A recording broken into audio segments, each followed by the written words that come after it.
According to what I've heard in these discussions, Andrew, everyone is curious about what the regulatory field will look like. They are aware that Trump will be elected.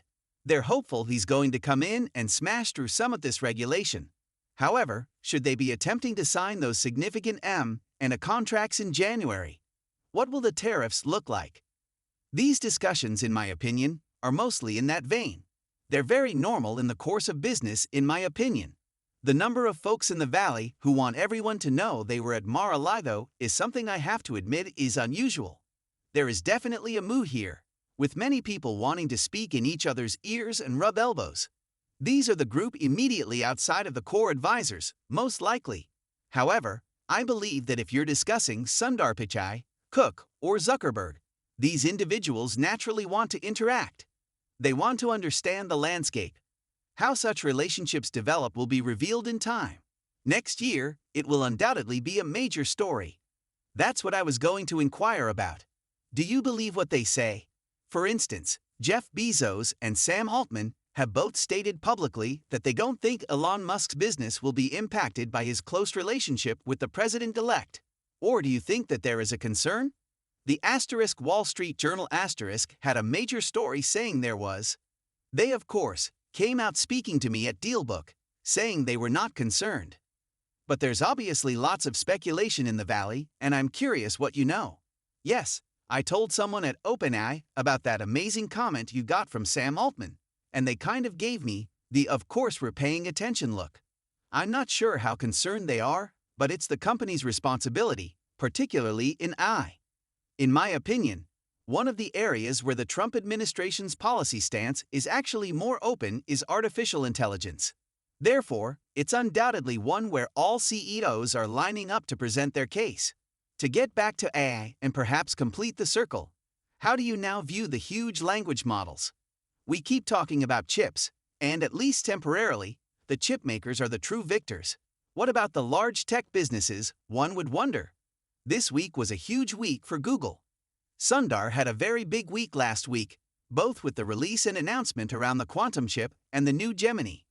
Obviously, OpenAI is releasing new things almost every day now. How do you see this actually playing out? Amazon is now engaging in the large language model game too. You know, it's my judgment that AI is going to turbocharge the incumbents. I think each of the companies you highlighted, Andrew, has a wonderful opportunity to grow their business utilizing AI. Everyone, including Satya Nadella and others, is arguing that LLMs are becoming more and more like commodities. The researchers will always compete on the basis of how many parameters, but we've moved past that stage. However, we will truly witness how the large corporations use AI to increase their revenue next year. Because we know they're losing a lot and investing in it. In fact, I believe that every company, including Amazon, Google, Meta, and others, has a great chance to expand their operations. It has already been evident in earnings. Where is the longer-term differentiation, one may ask? In terms of regulations, what will the government do? Who will be the next to make a significant breakthrough? Nevertheless, I believe that will also be dispersed. On many levels, it appears to be a very close contest. It astonished me even more to see Apple employing Amazon chips, which they disclosed at AWS. That helped me realize that Amazon is more involved in the game than we thought, and maybe the market was as well. Thus, on many levels, it truly feels like an open race. If you require any other changes, please let me know. Finally, we will discuss Nvidia. Just recovering from their recent losses, those shares are up around 33% before the market opens.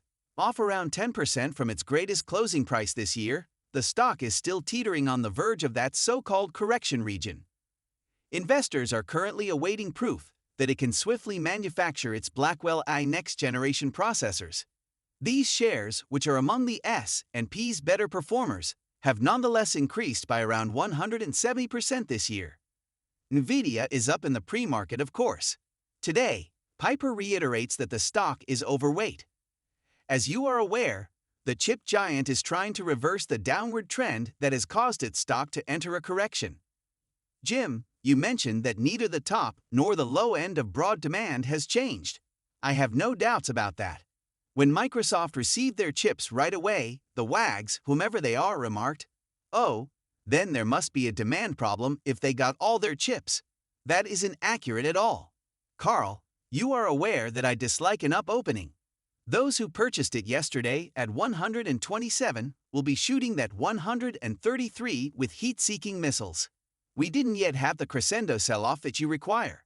You believed that we would be approaching 127 and 128 at noon yesterday, but it went to 130 and then back to 128. Nvidia has some sellers, David, who have just concluded, you know what? There's no way it could be as good as last year. And it will be just as good, in my opinion. You will regret selling it at 127 after listening to Jensen Huang's remarks at the CES keynote on January 6. Everything will be as good, you claim. Are you talking about the company's performance, or do you genuinely think that the stock will perform similarly to how it did this year, even though it has been flat for the past 6 months? We're still discussing a stock that's, you see, well, the stock tracks the performance, and the big people don't recall what the Pentium's transition from the 386 to 486 was like. There are times when you are temporarily unable to ship. Compared to their present chip, this Blackwell proved to be far more difficult to ship. The chips Microsoft purchases are called Hopper, and while they are not the most recent version, they are incredibly potent. And I believe that everyone agreed that Meta AI would be the most potent. Don't forget Meta, which has just been improved, enhanced, upgraded, or had its price goal raised. It isn't at the moment. I believe that AI will cease operations on June 28, 2023. All right, the glasses. The translating glasses? Yes, indeed. What about that? I'm giving the other pair of glasses to everyone. That is my gift to everyone. They don't observe. It doesn't matter because no one in my family watches. However, please let me know if you have a spare pair. The ones Joanna Stern, who reviewed all of these for Asterisk, the Wall Street Journal Asterisk, had nothing but good things to say about them. The real Ray-Bans are really awesome.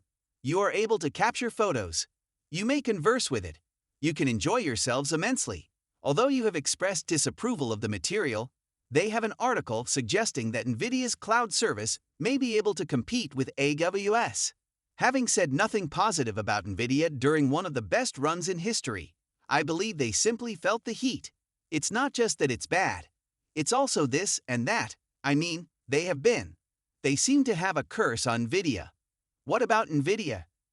GX, never mind. No, not. And neither are you, David. That would be like me purchasing Super Bowl tickets right now. No. A jinx, eh? Jinx. Yes. The things they say are just, I mean, it's simply amazing. You would think the company is leading the way in EV charging stations if you followed them. The tech works in ASIC competition, custom silicon, scaling walls, and peak capital expenditures. Keep in mind that Marvell Tech and Broadcom use the GPU. The GPU cannot be replaced by them. Although they must purchase a huge quantity of Nvidia GPUs, Amazon would be thrilled if Trainium could maybe match the Nvidia GPU. They continue to do so. They continue to do so. We will discuss this topic once more today, as we did yesterday. No one purchases it. But once more, just. However, do you think Nvidia's financial results will be comparable to what we witnessed throughout the changeover in the upcoming year? There's music playing in my ear right now that suggests we must leave. But let's speak about Nvidia since it keeps getting into trouble.